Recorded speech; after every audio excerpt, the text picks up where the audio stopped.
Welcome back to our channel. Today, we bring you a powerful story about a young man named Marco and his journey to find peace inside his mind.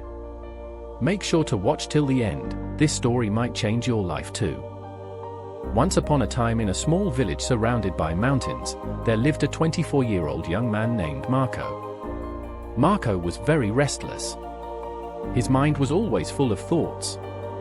All day long, different thoughts came and went, and these thoughts made him feel uneasy and tired.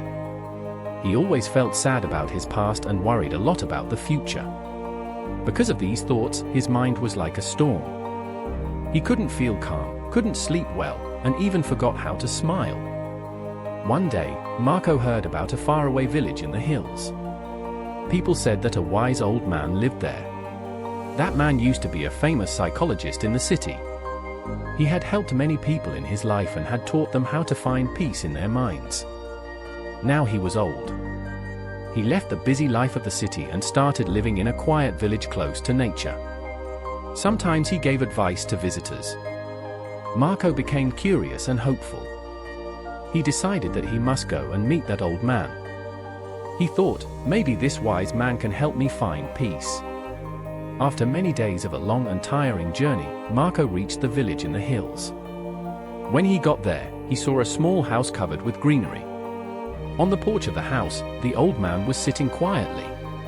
His eyes were closed and he looked very peaceful. Marco walked up to him and said softly, "Grandfather, my mind is very restless. I cannot stop thinking.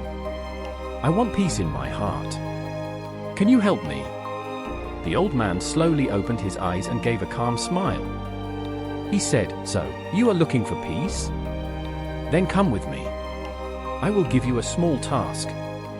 He took Marco to his little yard. Then he filled a glass with water completely full to the top.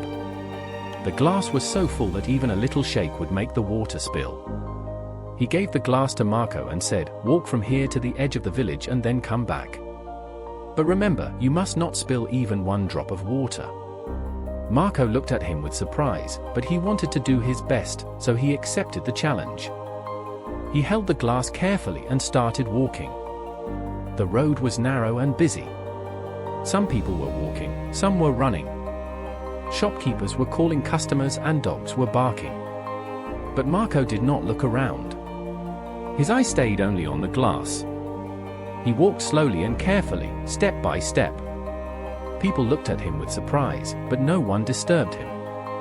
They knew he was learning something important. Finally, Marco came back to the old man and said, "Grandfather, I did it. I didn't spill even one drop of water." The old man nodded and smiled. Then he asked, "That's good, but tell me, did you see the children playing on the side of the road? Did you hear the dogs barking?" Marco looked surprised and said, "No, I didn't see or hear anything. I was only focusing on the glass." The old man smiled again and said gently, "That is the secret. Something that was always inside you, but you didn't know. When your mind stays in the present moment, then there is no space for fear, no confusion, and no extra thoughts. You were only thinking about the water in the glass. At that time, your mind became completely quiet. You were not sad about the past. You were not afraid of the future." Slowly, Marco began to understand. This was the peace he was searching for. Peace is not something we find outside. Peace is already inside us when we live in the present moment. Marco bowed his head and said softly, "Grandfather, now I understand. If I want to calm my mind, I must keep my mind in this moment. That is when real peace comes." The old man smiled again. The sun was setting and the last light touched the ground. Birds were flying back to their nests. Marco started walking back home. But now he was not the same restless young man. He had changed. He was peaceful inside because now he knew how to calm the mind. If you like the story, please give it a like and share it with your friends. And don't forget to subscribe to our channel for more inspiring stories like this one. Thank you for staying with us. See you in the next story with new thoughts and new lessons. Until then, stay well and stay peaceful.